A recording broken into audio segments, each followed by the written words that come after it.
Mais faites le taire! Faites le taire avec l'excellent Willy Rovelli. Bonjour Willy. Bonjour jeune Guillaume qui aime la mousse au chocolat et bonjour juvénile Marianne James.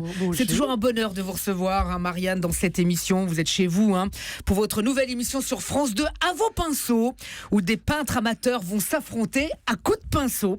Quand tu penses que parfois certains ont mis des années à faire une toile, l'émission risque d'être longue. Moi j'ai un ami comme ça, l'autre il a passé 10 ans sur une toile, 2 heures pour la peindre, 10 ans pour essayer de la vendre. Oui, avec sa femme, ils sont artistes tous les deux. La journée, ils peignent l'abstrait et elle cuisine. Et le soir, chacun cherche à deviner ce que l'autre a voulu faire. Ah, ils sont marrants. Moi, je sais que si j'avais fait de la peinture, tu sais quoi, j'aurais fait de l'abstrait. J'ai déjà des bases. Le nombre de fois, on m'a dit, tu sais, Willy, tes chroniques, on comprend pas.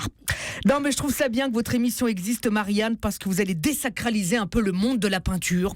L'autre jour, je suis allée à un vernissage, le mec véridique. Il avait juste fait 2 traits, un rouge, un bleu, il n'en pouvait plus. Ah, j'ai voulu exprimer la fuite de la vie, la fuite du présent, comme ça, qui sort de la fuite du passé.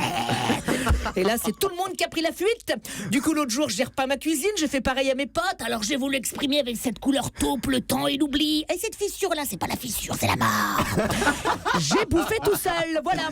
Parce que l'art, c'est vrai, je n'y comprends pas grand-chose. Picasso, franchement, Guillaume, quelle idée d'avoir pris le nom d'une bagnole, il aurait encore mieux marché sinon. Et Miro, il aurait plutôt dû être opticien, évidemment, ma chérie. Mais ils sont pas bêtes à France 2 pour que ça marche. Marianne, il y aura dans l'émission, il y aura du nu. Eh oui, il y aura du nu, c'est ça? Moi, j'ai posé nu, tu sais. Mais bon, vu ma taille, c'est pas pour des tableaux, c'était pour des timbres. N'empêche, vous, Marianne, au 15e siècle, vous auriez fait fureur. Les peintres appréciaient les femmes aux formes généreuses avec un corps qui a des choses à raconter. Vous auriez pu être la Catmos des tableaux. La peinture italienne raffolait de femmes devant le genre. Là, j'ai bien un oncle en Calabre qui est peintre, mais il peint que les bâtiments. Je vous le présente pas, c'est pas très intéressant pour vous.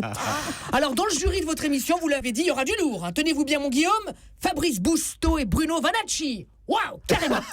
Au début, je vous ai dit, tiens, ils font appel à des téléspectateurs, c'est gentil. Et puis non, ce sont des spécialistes. Alors je précise à ceux qui vont regarder qu'il y a un moyen de les distinguer qui est très simple, si j'en crois le dossier de presse. Fabrice Bousteau est moins dans la technique que dans l'instinct, alors que Bruno Vanacci est plus dans une forme d'académisme. Je suis d'accord. Voilà, je crois que le mieux pour les distinguer, ça sera de commencer le concours par une épreuve où on va peindre leur nom sur le front, tu sais, pour les reconnaître. En attendant, Willy, il est petit. En attendant, Marianne, je ne sais pas à quoi ressembleront ces peintures. Ce qui est sûr, c'est que vu votre code d'amour, les téléspectateurs, eux, peuvent déjà vous encadrer. Bonne journée. Bravo Willy, merci beaucoup. C'était Willy Rovelli.